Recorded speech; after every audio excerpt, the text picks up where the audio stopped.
Hello! Eto na naman tayo mga kabisyo.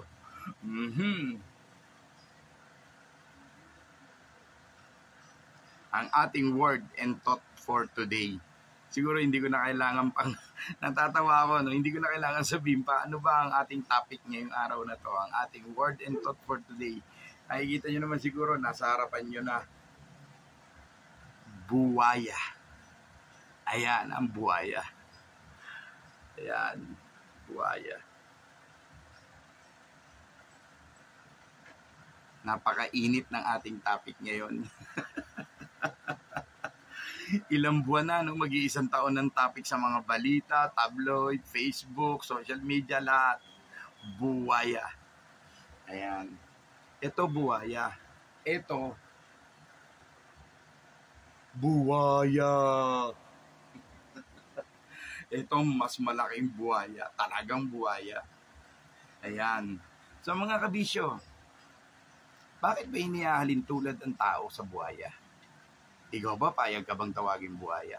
Payag ka ba ganito itsura mo? Tatawagin kang buhaya? Payag ka ba sasabihin sa'yo buhaya ka? Ito itsura mo. Tao ka, sasawagin kang buhaya. No? Ikaw ba to? Payag ka ba yan?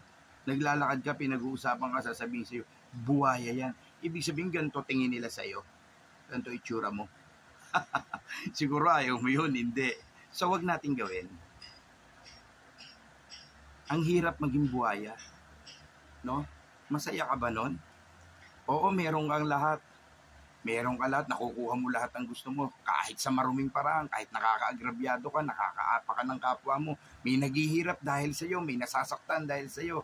Maging buhaya ka lang. Payag ka ba nun? Gusto mo ba yun? Diba? Alam nyo, mga kabisyo, alam nyo, masarap mabuhay nung may satisfaction. Satisfy tayo kung anong meron tayo. Huwag nating hangarin yung mga bagay na hindi natin kaya. Pipilitin natin kunin kahit may masaktan tayo, kahit may maapi tayo, kahit may maghirap dahil sa atin.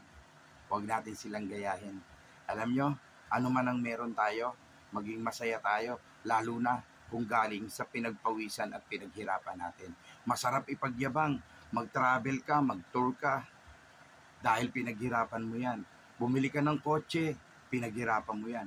Kahit magyabang ka araw-araw, may pagyayabang ka. Yun ang tunay. Dalawang klase kayabangan eh. May yabang na totoo kayang ipagyabang. May yabang na puro yabang lang. Dahil hindi naman sa'yo galing. Sa maruming paraan mo yan nakuha. So hindi mo dapat ipagyabang yan. No? So masarap yung masatisfy tayo. Ano ang meron tayo? Pinaghirapan natin. Galing yan sa pagsisikap natin. Huwag tayong gumaya sa mga buhaya. Matatalino na, nakapag-aral na, mayaman na. Gusto, kumamkam pa. Buhaya. Gusto ba natin tawagin tayong buhaya? Alam nyo, galit ang Diyos sa buhaya. Masarap yung share the blessings. Mas maganda, ang sarap sa puso, ang saya. Hindi mo na kailangan ipagyabang yon. Lihim, puntahan mo yung kamag-anak mo, baka nangangailangan. Baka may naghihirap kang kamag-anak. Baka may mga kaibigan kailangan ng tulong mo. Napakasarap ng feeling. Share the blessings kesa maging buhaya. Diba? So our word and thought for today, buwaya. No? No? Sarap ng feeling, masarap ngumiti. Kaya ganyan sa camera, tulad natin, malakas ang loob natin ngumiti sa camera. Bakit? Kasi hindi naman tayo buhaya eh. Pero itong mga buhaya na to, kunyari na lang ang ngiti nila sa social media, sa news, sa camera, kunyari na lang yun. Pero sa totoo lang, naghihirap na rin mga damdamin nun. Bakit? Tignan mo yung mga anak nila, pamilya nila. Nasa na? Dati ang yayabang sa social media. Ngayon, hindi na makita. Mga nag-abroad na, nagtago na. Damay ang buong pamilya sa kahihiyan. Dahil sa pagiging buhaya. Pero mo, kaapu-apuhan mo. Lahat na magiging lahi mo, isusuka ng taong bayan. Kilala na kayo hanggang sa magiging lahi mo pa.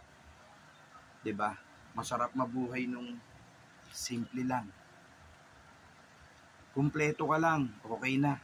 Huwag nang masyado, huwag nang sobra-sobra. Pwede naman maging sobra kung pinaghirapan mo. 'Di ba? So God bless and more blessings. Certified turista ang lalaking walang pahinga, always on the go, always on the move. So God bless po sa ating